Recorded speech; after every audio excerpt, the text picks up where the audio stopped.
నా మెడలు నా నీడలు నిన్ను భయపెడతా ఉంటే వట్టి చేతులతో వస్తానమ్ము నన్ను పెళ్లి చేసుకుంటానంటే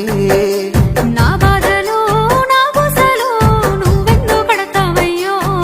ఆ భగవంతుడు నిన్నెప్పుడు సల్లంగా చూడాలయ్యో నా తోటలో మాలి బిడ్డ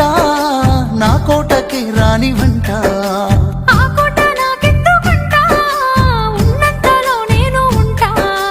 కొండంత నేనున్న నీ మనసు అద్దాన సిన్నంగా కానరానా ఆ మామిడాకుల మీద ఆనా పచ్చ తోరణాలైతాయ జానా ఆ వరిపైరు మీద నానా అవి అక్షింతలే అయ్యేనా ఆ పత్తి పంటల మీద ఆనా పట్టు సీరలై వస్తాయ జానా ఆ పసుపు కొమ్మ